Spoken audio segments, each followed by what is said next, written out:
Nobody expected the first human ambassador to survive the feast chamber. That was the point. Every civilization invited into the dominion of teeth entered the same colossal hall, where polished black stone reflected the faces of thousands of silent spectators and the air carried the metallic scent of fresh blood. At the center stood a table carved from the fossilized bones of extinct leviathans, stretching farther than any human football field, piled with impossible delicacies harvested from worlds that no longer existed. It wasn't a banquet. It was a judgment. Every species that had ever joined the Dominion had accepted one simple truth: consume or become consumed. Strength was measured by appetite, compassion was dismissed as genetic weakness, and mercy had vanished from galactic memory long before Earth ever looked beyond its own moon. Humanity hadn't known that when they answered the invitation. They only believed they had finally made first contact. Commander Elias Voss knew something was wrong the moment every alien in the chamber smiled at him. Some possessed rows of crystalline fangs. Others unfolded circular mouths lined with rotating teeth. Even the elegant diplomats from the silver worlds displayed predatory grins that never reached their eyes. It wasn't friendliness. It was anticipation. They weren't welcoming humanity into a community. They were deciding whether humanity deserved to exist another year. Elias kept his posture steady despite every instinct telling him to reach for the pistol hidden beneath his ceremonial jacket. He had crossed light years representing 8 billion people who still argued over borders, politics, and history, yet had somehow united long enough to build humanity's first faster-than-light vessel. Earth had arrived late to a galaxy already carved into empires, but it had arrived carrying something the Dominion considered laughable: hope that diplomacy could overcome fear. Seated above the feast chamber on a throne formed from the skull of a planetary beast lounged High Sovereign Karax, ruler of the Dominion. Massive even by alien standards, his obsidian scales shimmered beneath hanging stars imprisoned inside crystal spheres. His voice rolled through the chamber like distant thunder. The newest species approaches believing cooperation has value. Laughter erupted across thousands of gathered representatives. Elias refused to react. Karax continued, every civilization tells us they seek peace. Every civilization learns that survival belongs only to those willing to devour another before being devoured themselves. Giant doors opened behind Elias. Human scientists, engineers, medics, artists, and diplomats entered carrying gifts instead of weapons. Seeds from Earth's oldest forests. Medical archives freely offered to strangers. Music recorded across hundreds of cultures. Paintings rescued from wars that humanity had survived instead of allowing them to erase beauty forever. The chamber fell strangely quiet. Several aliens stared with visible confusion. One whispered to another, unable to comprehend why a species would share valuable knowledge without demanding tribute. Karax's amusement disappeared. He had seen conquerors, zealots, machines, and hive minds. He had never seen generosity treated as strength. To him, it looked dangerously unfamiliar. The Dominion's living supercomputer, an ancient intelligence woven through every wall of the chamber, interrupted the ceremony for the first time in 12,000 years. Its emotionless voice echoed across the hall. Warning. Behavioral analysis inconsistent with projected prey classification. Probability of systemic disruption exceeds 93%. Silence crashed over the gathering. Karax slowly rose from his throne, every eye fixed on the humans below as the ancient laws of the Dominion collided with something they had never prepared for, and Elias realized the galaxy wasn't afraid humanity would lose the feast, it was suddenly terrified humanity might change the rules forever. The silence lasted only a few heartbeats before whispers rippled through the feast chamber like an approaching storm. Elias could feel thousands of alien eyes measuring him again, but this time the calculations had changed. He was no longer being evaluated as prey. He had become an anomaly. That frightened predators more than any weapon ever could. He looked toward the small group of humans standing behind him, catching the reassuring nod from Dr. Mira Bennett, the mission's chief biologist and one of the few people who knew how close humanity had come to never reaching the stars at all. They had grown up together beneath different skies yet carried the same scars. Mira had lost her parents during the Atlantic collapse, when rising oceans swallowed entire coastlines before the nations of Earth finally stopped blaming one another and started rebuilding together. Elias had lost his younger brother in the food riots that erupted during the final resource wars, not because there wasn't enough to feed everyone, but because too many leaders believed survival belonged only to the strongest. Humanity had almost destroyed itself following the exact philosophy that ruled this galaxy. That memory never left him. Every decision he made beyond Earth's atmosphere carried his brother's last words. If we ever meet someone stronger than us, don't become them. Those words had sounded naive when Elias was 16. Standing inside the Dominion's ancient capital, they suddenly felt like the only strategy capable of changing history. Across the chamber, High Sovereign Karax watched the humans with growing suspicion. Dominion records stretched back millions of years, documenting the rise and extinction of thousands of civilizations. Every successful empire eventually embraced conquest. Every peaceful society eventually armed itself or disappeared. The pattern had never failed. Yet these newcomers openly displayed their greatest achievements without demanding tribute, military alliances, or territorial concessions. Karax couldn't decide whether humanity possessed unimaginable competence or catastrophic ignorance. Neither possibility comforted him. The living supercomputer embedded throughout the chamber continued processing impossible variables. Countless streams of quantum calculations raced through its ancient consciousness before it reached another conclusion. Historical comparison incomplete. Newly identified species demonstrates cooperative adaptation beyond established evolutionary models. Predictive simulations unstable. That announcement unsettled more than the sovereign. Delegates from rival empires exchanged uneasy glances. The Dominion's intelligence had guided galactic civilization for 12,000 years without significant error. Entire wars had been avoided simply because its predictions proved inevitable. If the machine admitted uncertainty, then every assumption holding the Dominion together suddenly looked fragile.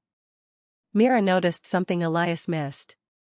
Along the edges of the chamber stood servants carrying enormous platters of food. Unlike the honored delegates, they avoided eye contact, wore heavy restraint collars, and bore scars that suggested generations of obedience. They weren't members of the Dominion at all. They belonged to conquered civilizations kept alive only because they remained useful. One young servant briefly met Myra's eyes before quickly looking away, but in that instant she recognized something painfully familiar. Fear mixed with hope. It was the same expression she had seen in refugee camps back on Earth after entire cities disappeared beneath floodwaters. It reminded her why humanity had crossed the stars in the first place. Not to dominate the galaxy, but to ensure no civilization endured what their own world had survived alone. Elias stepped forward before anyone could reclaim the conversation. "You believe compassion makes us weak," he said, his calm voice carrying across the enormous chamber. "We believed that once too. We spent centuries proving it wrong." Several delegates laughed, but fewer than before. Others listened with uncomfortable curiosity. Even Karax remained silent. He sensed something hidden beneath the human commander's confidence, not arrogance but experience earned through suffering. Humanity wasn't preaching ideals it had never tested. It had crawled through collapse, betrayal, famine, and near extinction before arriving here. That realization planted the first seed of doubt inside the Dominion, because the most dangerous species in any galaxy was never the one born powerful, it was the one that had learned, through unbearable loss, exactly what kind of future it refused to build again. The chamber erupted before anyone spoke another word. It wasn't shouting that shattered the silence but movement. Delegates who had spent centuries hiding behind ritual suddenly leaned toward one another, exchanging hurried signals across species lines while others quietly backed away from the humans as though standing too close might invite disaster. Elias recognized the reaction instantly.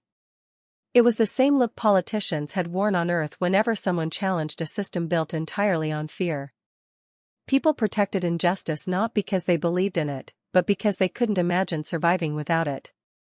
High Sovereign Karax raised one massive hand, and the chamber froze.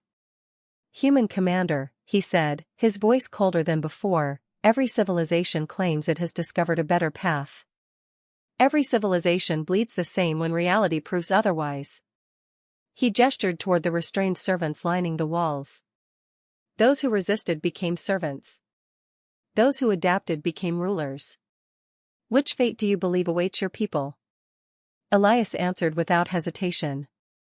Neither. The single word echoed through the hall with more force than a threat ever could. Karax narrowed his eyes. Confidence was expected from fools.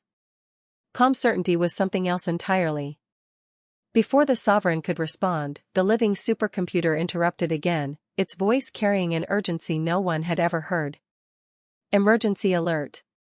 Unauthorized access detected within Dominion command lattice. Every crystal sphere illuminating the chamber flickered. Symbols raced across the walls like lightning. Several delegates stumbled backward as hidden defense systems awakened beneath the floor.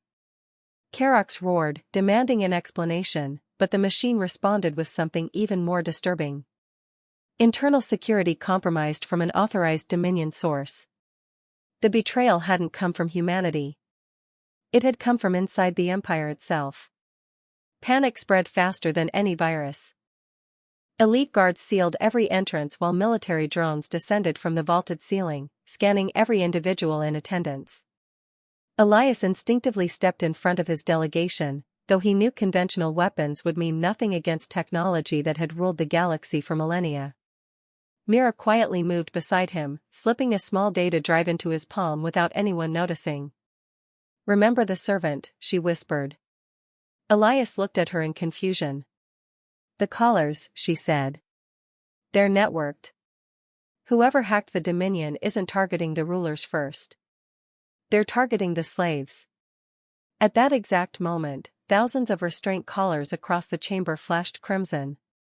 The servants collapsed simultaneously, screaming as the devices overloaded their nervous systems. Some guards ignored them. Others watched with detached indifference. To most of the Dominion's elite, servants were tools, nothing more. Elias couldn't move. The cries dragged him back to another lifetime, to a hospital corridor where he had held his brother's hand while emergency generators failed after sabotage during the resource wars. He remembered promising himself that if he ever had the power to save strangers instead of calculating whether they deserved saving, he would never hesitate again. He turned toward Karax. "Your people are dying." The sovereign didn't even look at the servants. "They are replaceable." Elias felt something inside him harden. That single sentence erased every lingering hope that diplomacy alone could change the Dominion. It wasn't strength keeping this empire alive. It was disposable lives. Mira understood what he was about to do before he spoke. "If we access their medical archives through the gift database, we can override the callers. It'll expose every system we brought with us." Elias nodded. Earth's first interstellar expedition had carried humanity's greatest scientific achievements, encryption methods, biological research, propulsion breakthroughs, everything capable of accelerating another civilization by centuries. Releasing it into Dominion networks meant surrendering humanity's technological advantage forever. It could also save thousands of innocent lives. Around him, several members of the human delegation hesitated. The data represented generations of sacrifice, discoveries purchased with countless failures, and the only bargaining power Earth possessed. Giving it away now might leave humanity defenseless against an empire that had already judged them expendable. Then the youngest servant reached toward Elias with trembling fingers, unable to speak beneath waves of agony yet still desperately reaching toward the only people in the room who had looked at them as living beings instead of property, and in that instant Elias realized the Dominion believed survival required devouring others because no one had ever shown them a civilization willing to risk everything for complete strangers. Elias never looked away from the servant's outstretched hand. Around him, alarms multiplied until the feast chamber sounded less like the heart of an empire and more like a world collapsing under its own weight. Crimson lights washed across the fossil walls while military drones shifted from observation to combat formation, their weapons tracking every movement inside the hall. Somewhere deep beneath the palace, explosions rolled through ancient foundations, reminding everyone that whatever had infiltrated the Dominion wasn't finished.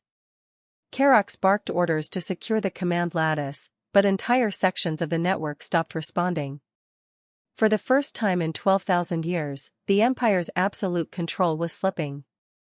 Mira gripped Elias's arm. "If we're going to do this, it has to be now." He stared at the data drive in his hand. It contained everything humanity had brought across the stars, not weapons but knowledge. Medical breakthroughs that had ended diseases once thought unstoppable. Agricultural systems that had restored poisoned ecosystems. Energy technology that had turned dying deserts into thriving cities. Quantum encryption protecting Earth's communication network.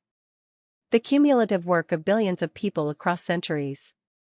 Humanity had guarded it carefully because history had taught them that knowledge could build civilizations or destroy them depending on whose hands received it. Once uploaded into the Dominion systems, there would be no taking it back. Every empire, every warlord, every ambitious ruler would have access to humanity's greatest achievements. Behind Elias, one of the younger diplomats finally spoke. "Commander, if they survive because of us, they'll still have fleets capable of reaching Earth." Another added quietly, "Our families will pay the price." The words struck harder than any threat. Elias thought about his wife, Hannah, standing beneath the restored forests outside New Geneva before he left. She had placed their daughter's drawing inside his travel case, a picture of Earth surrounded by unfamiliar stars with one sentence written in uneven handwriting. "Make sure they know we're nice." He almost laughed when she first showed him the drawing. It had seemed impossibly simple for something carrying the hopes of an entire planet. Now it felt heavier than the galaxy itself. Across the chamber, more servants collapsed. Some delegates actually stepped over them while trying to reach emergency exits. Others watched without emotion, unwilling to risk themselves for lives they considered insignificant. Yet something unexpected happened. A handful of representatives from smaller civilizations hesitated. They looked from the suffering servants to the humans standing their ground. Doubt spread silently through faces that had spent generations accepting cruelty as normal. One elderly delegate slowly lowered the ceremonial blade he had drawn for self-defense. Another ordered his own guards to carry injured servants away from the failing collars. The change was tiny. Almost invisible. But it was real. Karax noticed it too, and for the first time genuine fear flashed across the sovereign's face. Not fear of the attack. Fear of an idea. Empires survived military defeats all the time. They rarely survived when people stopped believing the system was inevitable. Before anyone could act, the living supercomputer spoke again, but its normally measured voice fractured beneath waves of interference. Primary corruption identified. Source designation. Dominion founding protocol. Every head turned. Karax's expression drained of color. The machine continued. Historical archives unlocked. Original directive recovered. The feast doctrine was not created to preserve civilization. It was created to prevent unified resistance. Silence swallowed the chamber. Elias frowned. Resistance against whom? The answer came from the machine itself. Unknown architect. Records intentionally erased. Suddenly every screen surrounding the chamber displayed ancient star maps, each marked with entire sectors that no longer existed in Dominion history. Civilizations had not simply disappeared. They had been deleted from memory. Then the palace shook with a force so violent that sections of the ceiling collapsed. One enormous crystal sphere shattered overhead, raining fragments across the hall as a transmission burst through every communication channel simultaneously. A calm, unfamiliar voice echoed throughout the capital. The Dominion has served its purpose. Humanity has accelerated the timetable beyond acceptable limits. Phase 2 begins now. Even Karax looked terrified, because whoever had spoken wasn't part of his empire, and somehow they possessed the authority to awaken something that had been waiting in the darkness long before the Dominion ever ruled the stars. The voice vanished as suddenly as it had appeared, leaving behind a silence so complete that even the wounded servant stopped crying for a moment. Every eye in the feast chamber turned toward the towering displays now flooded with impossible star maps, each one marking civilizations the Dominion had erased not only from history but from memory itself. Karak stood motionless, the certainty that had defined his rule cracking beneath a truth he had never imagined. He had believed he inherited the galaxy through conquest. Instead, he had inherited a prison whose bars were invisible even to its jailers. The living supercomputer struggled against waves of corruption, its ancient voice flickering between clarity and static.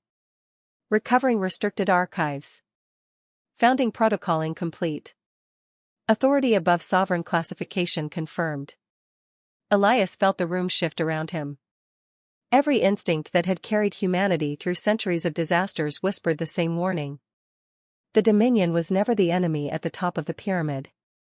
It was the pyramid. Myra's mind raced faster than the failing machine.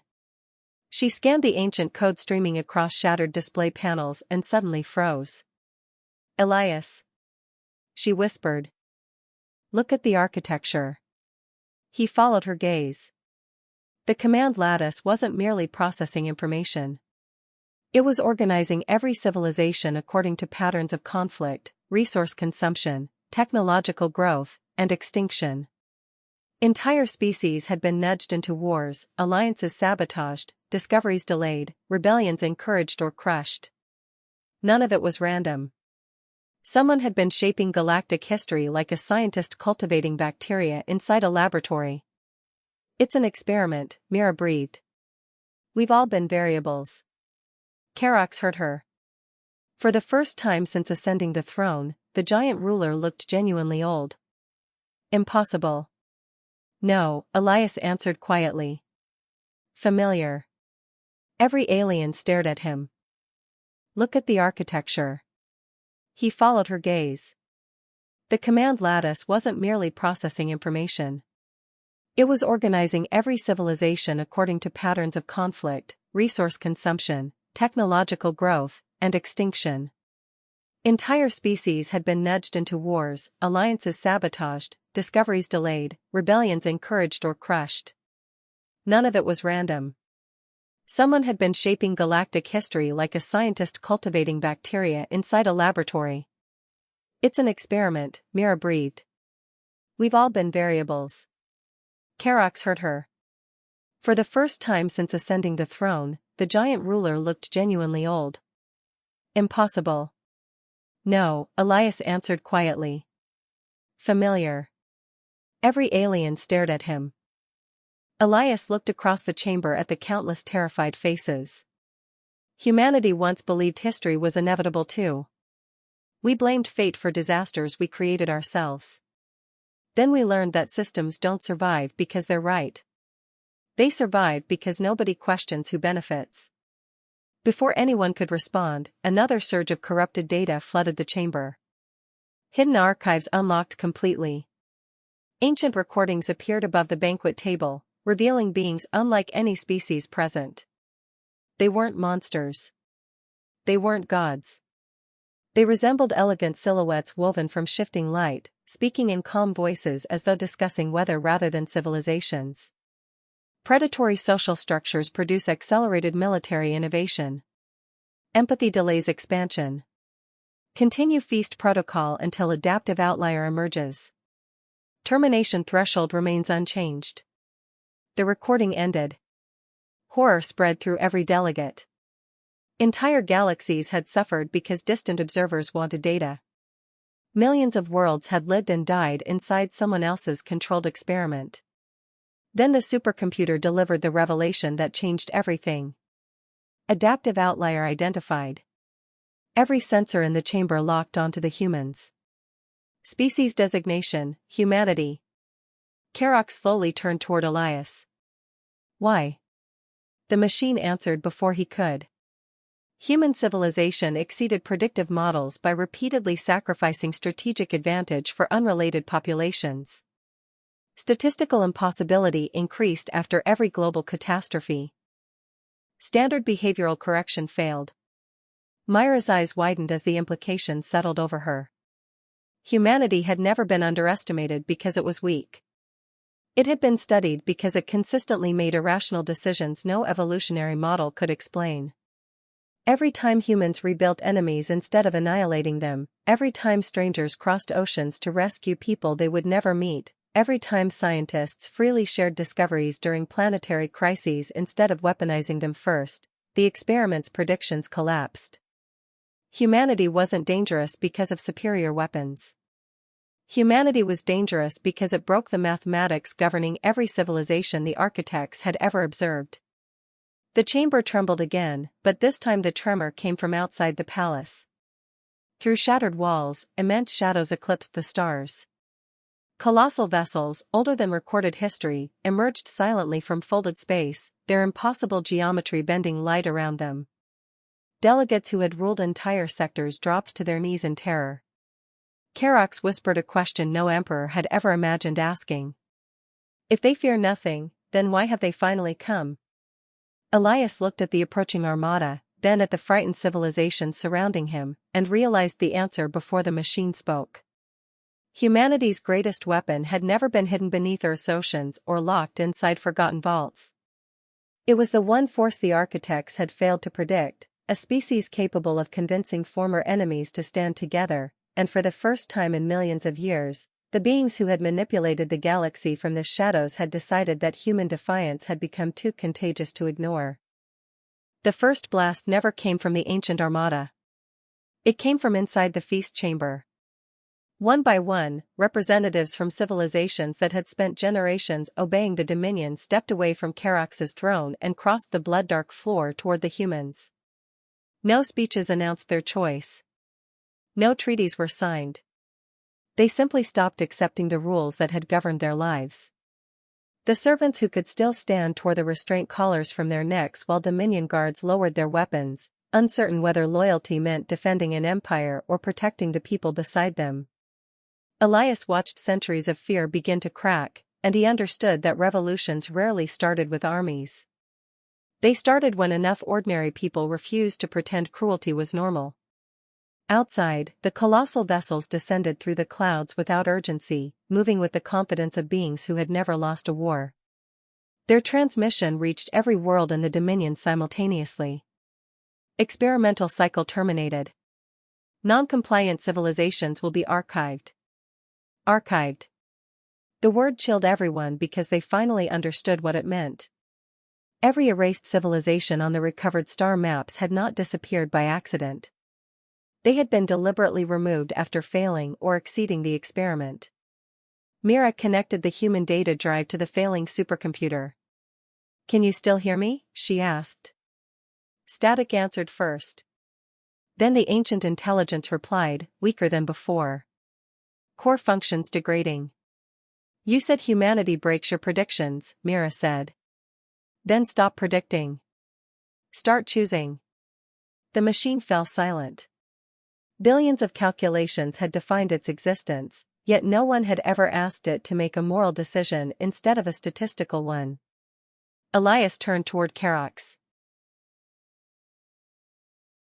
"You built your empire following their rules. Help us end them." The sovereign stared through the shattered ceiling at the descending armada.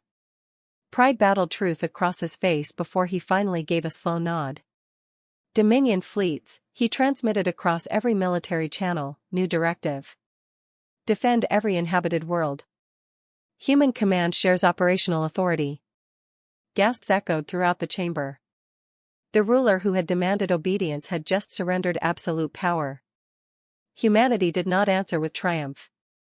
It answered with cooperation. Engineers from Earth merged Dominion shield networks with civilian infrastructure. Former servants guided evacuation routes through forgotten maintenance tunnels. Scientists from rival species exchanged discoveries without demanding ownership. Pilots who had hunted one another for decades suddenly flew side by side. The architects expected isolated civilizations. They encountered a coalition forming faster than any algorithm considered possible. The first enemy vessels entered firing range. Their weapons disabled fleets with frightening precision, but every destroyed defense line revealed another improvised one behind it. Human cargo ships became evacuation transports. Mining drones became rescue craft. Agricultural satellites became communication relays. Nothing remained locked into its original purpose because humanity had learned long ago that survival belonged to those willing to adapt. The supercomputer suddenly spoke with unexpected strength. Decision reached. Every Dominion system responded.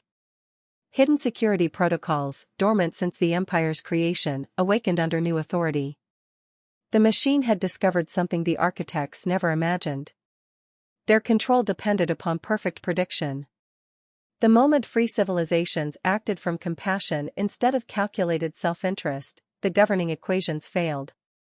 Targeting solutions collapsed. Autonomous hunter fleets hesitated. Coordination fractured. Probability itself became unreliable.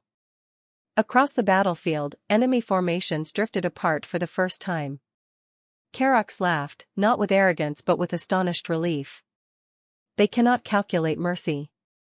Elias looked toward the stars where countless ships from former enemies now defended strangers they had met only hours earlier. The battle remained brutal, losses were real, and victory demanded sacrifice, yet every rescued family, every shared resource, and every unexpected act of courage widened the flaw inside the architect's design until their flawless system unraveled beneath the one force it had never learned to measure. As the ancient armada retreated into the darkness, not defeated by superior firepower but by a galaxy that had finally chosen one another over fear, Elias closed his daughter's drawing inside his hand and smiled, knowing humanity's greatest roar had never been the sound of war, but the moment an entire civilization proved kindness could become the strongest strategy in the universe. The galaxy never celebrated the end of the war because no one could honestly say it had been a war. Wars ended when one side conquered another. What happened after the architects withdrew was something far stranger. For the first time in millions of years, civilizations that had been conditioned to compete, consume, and fear one another faced a future without instructions. Entire governments built upon the feast doctrine collapsed almost overnight. Fleets once designed for conquest escorted refugee convoys instead. Research stations that had spent centuries developing better weapons converted their laboratories into medical centers and restoration hubs. Former enemies found themselves sitting around the same tables where they had once negotiated surrender, now arguing over how to rebuild worlds they had nearly destroyed together. The greatest challenge was no longer survival. It was learning how to live without someone deciding their fate. Elias Voss never accepted the title of hero, no matter how many worlds tried to give it to him. He insisted the turning point had never been one commander, one speech, or one impossible decision. Humanity had simply done what generations before them had practiced through countless disasters back on Earth. They adapted without abandoning their conscience. They chose cooperation when fear promised easier answers. They refused to let suffering become an excuse for cruelty. Those lessons had been painfully earned through climate collapse, resource wars, economic failures, political division, and near extinction. Humanity's greatest export had never been technology. It had been experience. Dr. Mira Bennett became one of the founding architects of the Interstellar Restoration Network, an organization dedicated not to expanding humanity's influence but to helping civilizations recover their own histories. Teams spread across forgotten sectors uncovering worlds erased from official records. Ancient cities emerged beneath deserts. Lost libraries hidden inside frozen moons reopened for the descendants of species who had believed their ancestors possessed no past. Every recovered civilization revealed another piece of the truth. The architects had never feared military strength. Powerful empires had risen and fallen throughout history without threatening the experiment. What terrified them was human evolution in its broadest sense. Humanity evolved socially as much as biologically.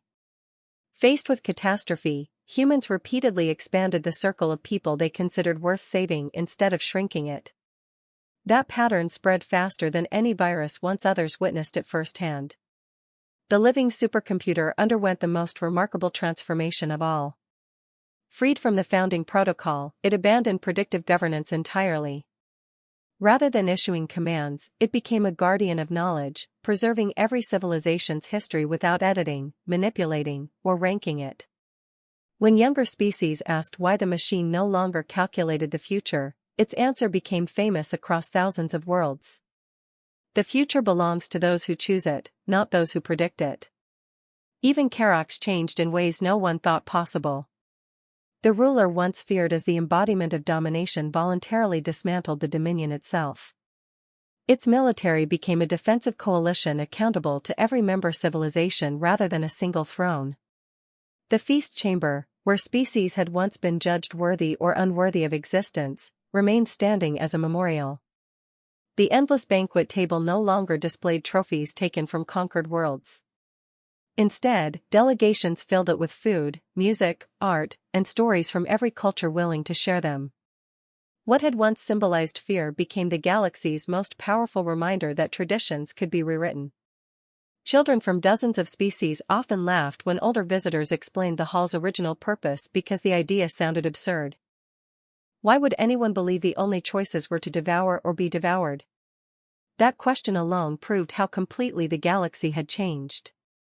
Earth never became the capital of a galactic empire, nor did humanity seek one. The blue planet remained exactly what it had always been, imperfect, noisy, endlessly argumentative, and full of people who still disagreed about almost everything. Yet every arriving visitor left carrying the same realization. Humanity's strength was never perfection. It was the stubborn refusal to stop trying after failure.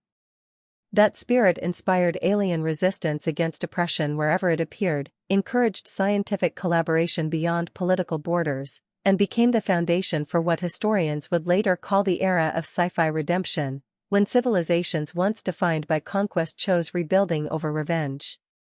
Years later, Elias stood beneath the restored forests outside New Geneva with his daughter, now old enough to understand why the small drawing she had tucked into his travel case had become one of the most recognized artifacts in galactic history.